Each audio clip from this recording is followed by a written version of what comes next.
आपकी समस्या महीनों से फाइलों में दबकर रह गई हो, अगर सरकारी दफ्तरों में चक्कर लगाकर आप थक चुके हो तो ये खबर आपके लिए है। पूर्वी चंपारण में आज कुछ ऐसा हुआ जहां सरकार खुद लोगों के दरवाजे तक पहुंची। जिले के 27 प्रखंडों के 71 पंचायतों में एक साथ सहयोग शिविर का आयोजन किया गया, जहां हजारों लोगों की समस्याओं को सुना गया और मौके पर ही उसके समाधान की प्रक्रिया शुरू की गई। इसी कड़ी में चिरैया प्रखंड के हरनारायणा और ढाका प्रखंड के गवंदरी पंचायत में आयोजित सहयोग शिविर में जिले के प्रभारी मंत्री एवं ग्रामीण विकास मंत्री श्रवण कुमार पहुंचे। उन्होंने आम लोगों से सीधे संवाद कर उनकी शिकायतें सुनी और अधिकारियों को त्वरित कार्रवाई के निर्देश दिए। हरनारायणा पंचायत में जीविका समूह की 22 दीदियों को बैंक ऋण के रूप में 71 लाख रुपए का सांकेतिक चेक प्रदान किया गया। वहीं प्रवासी मजदूर दुर्घटना योजना के अंतर्गत एक श्रमिक के परिवार को 4,50,000 रुपए की सहायता राशि भी दी गई। शिविर में प्राप्त आवेदनों की समीक्षा करते हुए प्रभारी मंत्री ने बताया कि ग्रामीण विकास विभाग से जुड़े 1229 आवेदनों में से 1033 को स्वीकृति मिल चुकी है और 837 मामलों का निष्पादन भी कर दिया गया है। इसके अलावा जिले भर में विभिन्न विभागों से जुड़े कुल 7766 आवेदन प्राप्त हुए हैं, जिनमें से 4184 समस्याओं का समाधान किया जा चुका है। जनसभा को संबोधित करते हुए मंत्री श्रवण कुमार ने कहा कि सहयोग शिविर सरकार आपके द्वार की अवधारणा को साकार कर रहा है। सरकार चाहती है कि लोगों को अपनी समस्याओं के समाधान के लिए अनावश्यक रूप से सरकारी कार्यालयों के चक्कर न लगाने पड़े। उन्होंने कहा कि 7 निश्चय पार्ट 3 के अंतर्गत सबका सम्मान जीवन आसान अभियान को धरातल पर उतारने हेतु प्रशासन गांव-गांव पहुंच रहा है। सहयोग शिविर जनता और प्रशासन के बीच भरोसे और संवाद का मजबूत माध्यम बन रहा है। उन्होंने कहा कि बिहार को देश के शीर्ष 5 राज्यों में शामिल करने के लिए सभी के सहयोग की आवश्यकता है। सरकार महिला सशक्तिकरण, बच्चों के उज्जवल भविष्य और अंतिम पंक्ति में खड़े व्यक्ति तक विकास की रोशनी पहुंचाने के लिए लगातार काम कर रही है। फिलहाल पूर्वी चंपारण में आयोजित ये सहयोग शिविर लोगों के लिए उम्मीद की नई किरण बनकर सामने आया है, जहां समस्याओं का समाधान अब दफ्तरों में नहीं बल्कि गांव की चौपाल पे हो रहा है। प्राइवेट स्कूल संचालकों ने अपनी समस्याओं और मांगों को लेकर सरकार तक आवाज पहुंचाने की पहल तेज कर दी है। इसी कड़ी में आज पूर्वी चंपारण के निजी विद्यालयों का एक प्रतिनिधिमंडल मोतिहारी के विधायक प्रमोद कुमार से मिला और मुख्यमंत्री तथा शिक्षा मंत्री के नाम 10 सूत्री मांगों का ज्ञापन सौंपा।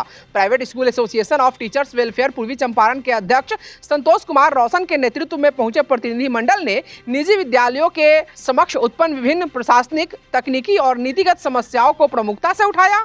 ज्ञापन में विद्यालय मान्यता आवेदन की समय सीमा में विस्तार, यूडाइस और अन्य विभागीय प्रक्रियाओं के सरलीकरण, विभिन्न शैक्षणिक पोर्टलों के एकीकरण, प्रशिक्षण व्यवस्था को सुदृढ़ करने, प्रस्वीकृति नवीनीकरण की अवधि को 5 वर्ष करने तथा निजी विद्यालयों को शिक्षा और रोजगार के महत्वपूर्ण सहयोगी के रूप में मान्यता देने सहित कुल 10 महत्वपूर्ण मांगे शामिल हैं। प्रतिनिधिमंडल ने कहा कि निजी विद्यालय राज्य की शिक्षा व्यवस्था को मजबूत बनाने में महत्वपूर्ण भूमिका निभा रहे हैं।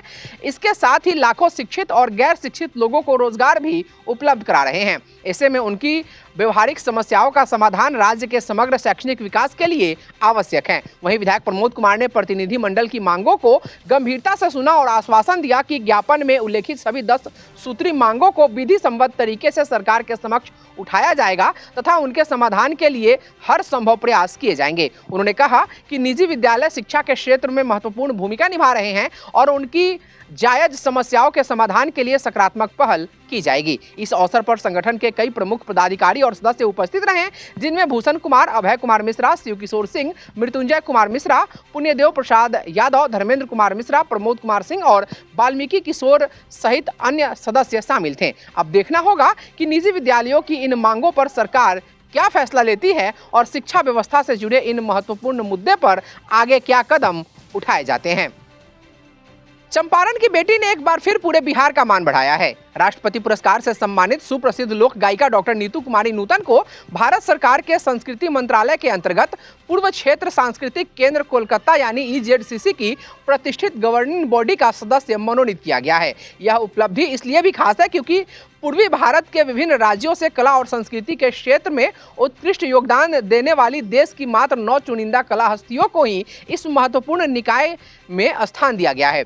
संस्कृति मंत्रालय की स्वीकृति के बाद ईजेडसीसी के निदेशक द्वारा जारी नियुक्ति पत्र के अनुसार डॉक्टर नूतन आगामी 2 वर्षों तक इस महत्वपूर्ण जिम्मेदारी का निर्वहन करेंगी। अपने मनोनयन पर खुशी जताते हुए डॉक्टर नीतू कुमारी नूतन ने भारत सरकार, संस्कृति मंत्रालय, ईजेडसीसी और बिहार सरकार के प्रति आभार व्यक्त किया। उन्होंने कहा कि यह केवल उनका व्यक्तिगत सम्मान नहीं बल्कि बिहार की समृद्ध लोक संस्कृति और उनके संरक्षण के लिए समर्पित कलाकारों का सम्मान है। डॉक्टर नूतन ने कहा कि उनके कार्यकाल की सबसे बड़ी प्राथमिकता बिहार की पारंपरिक लोक कलाओं और विलुप्त होती लोक विधाओं को नई पहचान दिलाना तथा राज्य के कलाकारों को राष्ट्रीय और अंतर्राष्ट्रीय मंचों तक पहुंचाने का प्रयास करना होगा। गौरतलब है कि डॉक्टर नूतन लंबे समय से भारतीय लोक संस्कृति के संरक्षण और प्रचार प्रसार के लिए कार्य कर रही है। उनके उत्कृष्ट योगदान को देखते हुए भारत और बिहार सरकार पहले भी उन्हें कई महत्वपूर्ण जिम्मेदारियां सौंप चुकी है। वह ईजेडसीसी में कई बार सदस्य रह चुकी हैं, संगीत नाटक अकादमी की सदस्य के रूप में अपनी सेवा दे चुकी और संस्कृति मंत्रालय के अंतर्गत वरिष्ठ अनुसंधान फेलोशिप प्राप्त करने वाली बिहार सरकार की पहली कला शख्सियत भी हैं। वर्तमान में वह बच्चों को लोक संगीत और सांस्कृतिक मूल्यों का प्रशिक्षण देने के साथ साथ विभिन्न सांस्कृतिक संस्थाओं में महत्वपूर्ण दायित्व निभा रही हैं। डॉक्टर नीतू कुमारी नूतन की यह उपलब्धि न केवल चंपारण बल्कि पूरे बिहार के लिए गर्व का विषय है और यह साबित करती है कि बिहार की लोक संस्कृति आज भी देश और दुनिया में अपनी अलग पहचान बना रही है। अगर आपकी कोई सरकारी समस्या महीनों से अटकी हुई है तो अब आपको दफ्तरों के चक्कर लगाने की जरूरत नहीं पड़ेगी, क्योंकि सरकार खुद आपके दरवाजे तक पहुंच रही है। पूर्वी चंपारण के कई पंचायतों में आज ऐसा नजारा देखने को मिला जहां सैकड़ों लोग अपनी समस्याओं को लेकर पहुंचे और मौके पर ही उनके समाधान की प्रक्रिया शुरू हुई। आखिर क्या है यह सहयोग शिविर और खुद क्यों जिले के बड़े अधिकारी गांवों में पहुंचकर जनता से रूबरू हो रहे हैं, पूरी खबर हम आपको डिटेल्स में बताएंगे। लेकिन इससे पहले आप हमें कहां से देख रहे हैं, अपने गांव या शहर का नाम हमें कमेंट करके बताइए। पूर्वी चंपारण जिला अंतर्गत पिपराकोठी प्रखंड के पंडितपुर, चकिया के परशुरामपुर तथा मेहसी के कटहा पंचायत में आयोजित सहयोग शिविर में जिला प्रभारी सचिव शीर्षद कपिल अशोक ने शिरकत कर आम लोगों की समस्याओं को सुना। इस दौरान जिलाधिकारी सौरव जोरवाल, पुलिस अधीक्षक स्वर्ण प्रभात, अनुमंडल पदाधिकारी निशांत सिहरा सहित कई वरिष्ठ अधिकारी मौजूद रहे। वहीं पिपराकोठी के पंडितपुर में आयोजित शिविर में मोतिहारी विधायक प्रमोद कुमार भी शामिल हुए और ग्रामीणों की समस्याओं से अवगत हुए। सहयोग शिविर के दौरान प्रभारी सचिव ने ग्रामीणों से सीधे संवाद स्थापित किया तथा विभिन्न विभागों द्वारा लगाए गए स्टॉलों का निरीक्षण किया। शिविर में बड़ी संख्या में पहुंचे ग्रामीणों और लाभुकों ने अपनी समस्याओं एवं आवेदनों को संबंधित विभागों के समक्ष प्रस्तुत किया, जिनके निष्पादन की प्रक्रिया मौके पर ही शुरू की गई। प्रभारी सचिव शीर्षद कपिल अशोक ने कहा कि सरकार की मंशा है कि आम नागरिकों को छोटी बड़ी समस्याओं के समाधान के लिए सरकारी कार्यालयों का बार बार चक्कर न लगाना पड़े। इसी उद्देश्य से पंचायत स्तर पर सहयोग शिविर आयोजित किए जा रहे हैं ताकि विभिन्न विभागों की सेवाएं एक ही स्थान पर लोगों को उपलब्ध कराई जा सके। उन्होंने अधिकारियों को निर्देश दिया